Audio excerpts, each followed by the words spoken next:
Good evening दोस्तों, मैं हूं दिनेश की वोरा। बहुत बहुत स्वागत है आपका वर्ल्ड न्यूज़ के इस प्रोग्राम के अंदर।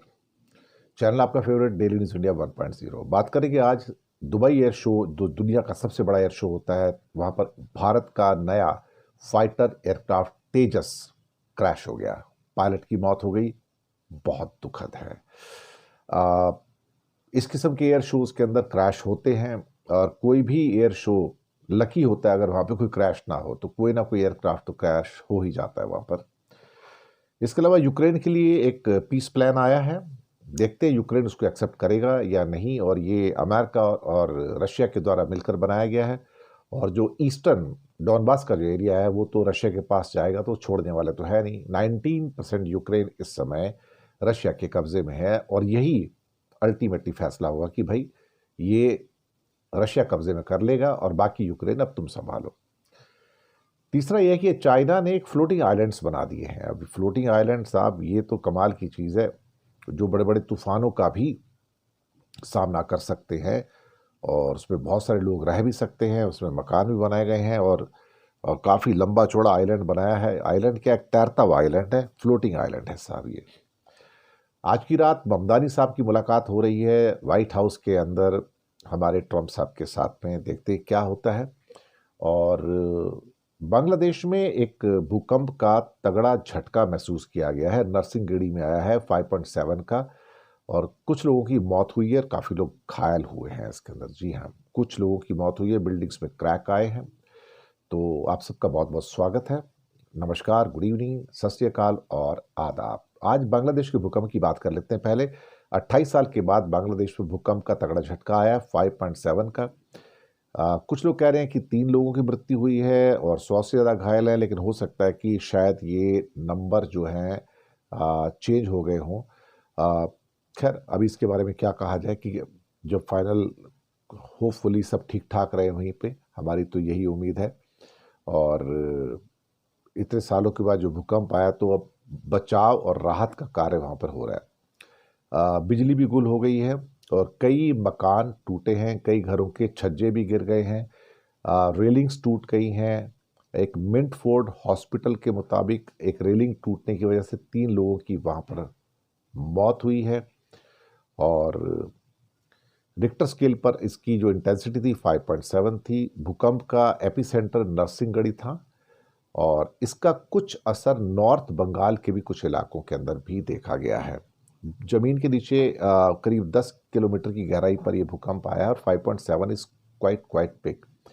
इससे पहले 1997 में 6.1 का एक भूकंप चटगांव में आया गया था, और वहाँ भी काफ़ी नुकसान हुआ था। लेकिन यहाँ पर ये एक 5.7 की इंटेंसिटी के साथ ये सारे के सारे जो है झटके लगे हैं। दुबई एयर शो दुनिया का सबसे बड़ा एयर शो, लेकिन भारत के लिए एक बुरी खबर लेके आया। और भारत का तेजस फाइटर विमान, जो अभी स्ट्रगल कर रहा है अमेरिकन इंजन्स के इंतज़ार करते हुए, जो जी के इंजन्स हैं, वो मैन्यूवरिंग करते हुए अपना कंट्रोल खो बैठा और गिर गया नीचे, क्रैश हो गया। पायलट की मौत हो गई। पायलट को इतना समय नहीं मिल पाया कि वो इजेक्ट कर जाता था वहाँ से। जो उनके वीडियो निकल के आए हैं डराने वाले हैं। और डेमोस्ट्रेशन फ्लाइट थी, जहाँ इंडिया अपने ख़ास तौर से इस नवीनतम जो तेजस फाइटर है, लाइट कॉम्बैट एयरक्राफ्ट 4.5 जनरेशन, उसको शोकेस कर रहा था। और हज़ारों लोग जब प्लेन्स के करतब देख रहे थे, तभी अचानक प्लेन ने अपना कंट्रोल खो दिया और कुछ ही सेकंड में नीचे ज़मीन से जा टकराया, धमाका हुआ, और अल मखतूम इंटरनेशनल एयरपोर्ट के ऊपर काले धुएं का और आग का गुबार उठा। बुरी खबर तो यही है कि इसमें मौत हो गई पायलट की।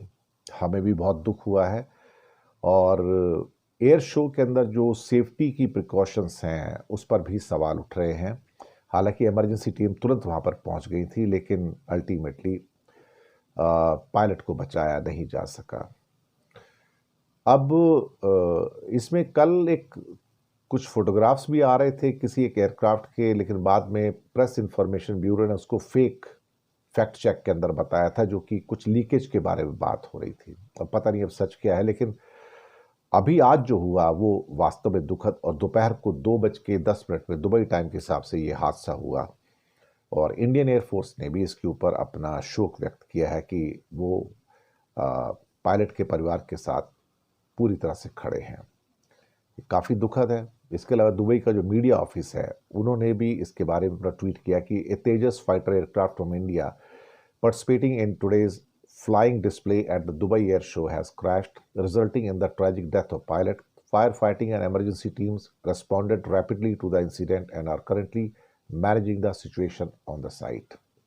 राहुल गांधी ने भी शोक संदेश दिया है, और भारत के जो डिफेंस मिनिस्टर हैं, उन्होंने भी इस मामले में एक शोक संदेश दिया है कि उन्हें बहुत दुख है। आर्म फोर्सेस ने भी इसके बारे में अपना दुख व्यक्त किया है। दरअसल इससे पहले भी एक एयर क्रैश हो चुका है इसका 2024 में, पिछले साल राजस्थान के जैसलमेर में तेजस क्रैश हुआ था और इंजन फेल होने की तब वजह बताई गई थी, पर उसमें पायलट जो था सेफ बच गया था। अब अचानक से 2 साल के अंदर अंदर एक दूसरे तेजस का क्रैश होना, भगवान ना करे कि तेजस फिर कुछ ऐसा हो जाए जैसे पहले कुछ हमारे MiG-21 टाइप के जो एयरक्राफ्ट थे, तो ऐसा कुछ ना हो और एक अच्छा एयरक्राफ्ट बन के निकले, शक्तिशाली एयरक्राफ्ट बन के निकले। और दुबई एयर शो के अंदर तो लोग देखने आते हैं, जज करने आते हैं कि किसकी टेक्नोलॉजी कितनी है, और ख़रीदारी भी होती है वहाँ पे, कॉन्ट्रैक्ट साइन किए जाते हैं। और इंडिया भी शायद तेजस को इसलिए शोकेस कर रहा है कि उसको भी कुछ ग्राहक मिले तो कुछ फाइटर एयरक्राफ्ट बेच सकें। लेकिन जब आपके सामने किसी एयरक्राफ्ट का क्रैश हो जाता है तो फिर लोग उससे पीछे हट जाते हैं। वो कहते हैं जब तुम्हें ही नहीं पता कि मतलब क्या हो रहा है, तो हम तुम्हारा एयरक्राफ्ट क्यों खरीदेंगे।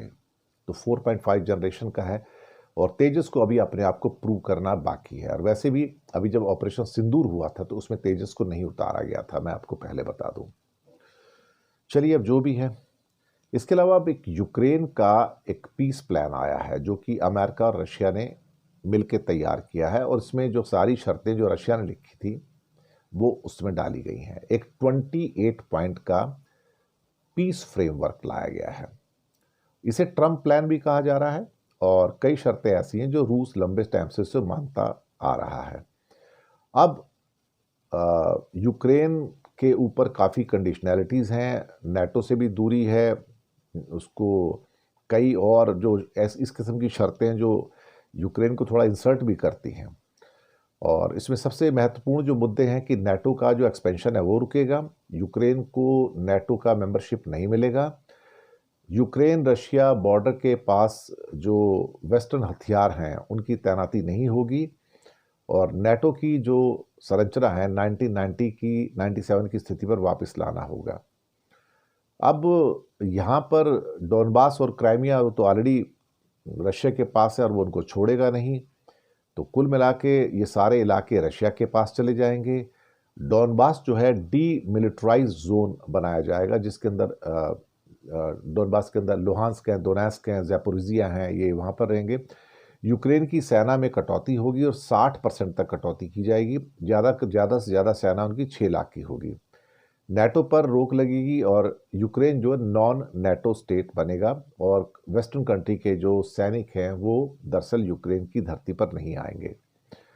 तो अगर इस किस्म की कुछ गारंटी वगैरह मिलती हैं और उसको ज़ेलेंस्की या यूक्रेन मान लेता है तब तो ठीक है, लेकिन मुझे नहीं लगता कि ज़ेलेंस्की इसको मानेगा। और वाइट हाउस की ओर से अभी ऑफिशियल इसका अप्रूवल तो नहीं आया है, लेकिन यूरोपियन देशों ने इस रिपोर्ट को यूक्रेन को प्रेशराइज करने वाला स्ट्रेटजी बताया है, और ख़ास तौर से हो सकता है ज़ेलेंस्की तो उसको स्वीकार नहीं करेंगे कि आप अपना एरिया गंवा दें और कहें कि अब हमारा नया बॉर्डर होगा और हमारा 20% एरिया चला गया रशिया के पास, तो किसे मंजूर होगा। Let's see what happens. इस बीच चाइना ने एक कुछ ऐसी चीज़ कर ली कि समुद्र में तैरता हुआ एक आर्टिफिशियल आइलैंड बना दिया साहब उसने। आर्टिफिशियल आइलैंड एक अजीब सी कहानी है साहब। Deep sea all weather resident floating research facility जो नाम रखा गया है, ये न्यूक्लियर ब्लास्ट को भी झेल सकता है। कमाल है साहब। और साइंस की दुनिया में तो बड़े बड़े कमाल हो रहे हैं। ये तैरता हुआ आर्टिफिशियल आइलैंड है। इसमें ऐसा लगता है कि जैसे एक जहाज इधर है और एक जहाज इधर है, और उसको ऊपर से पूरा का पूरा कवर कर दिया गया, उसके ऊपर बिल्डिंग बना दी गई है।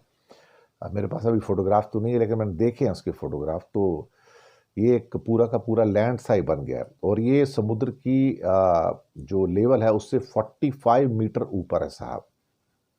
4 महीने तक लोग यहाँ पे 238 लोग रुक सकते हैं, सारी सप्लाईज के अंदर रहेंगी। और ये 2028 में, और 2.5-3 साल में ये शुरू हो जाएगा। और ये फैसिलिटी 2028 में सर्विस में आ जाएगी, और फिर ये अपनी पावर वहाँ पर दिखाएगी।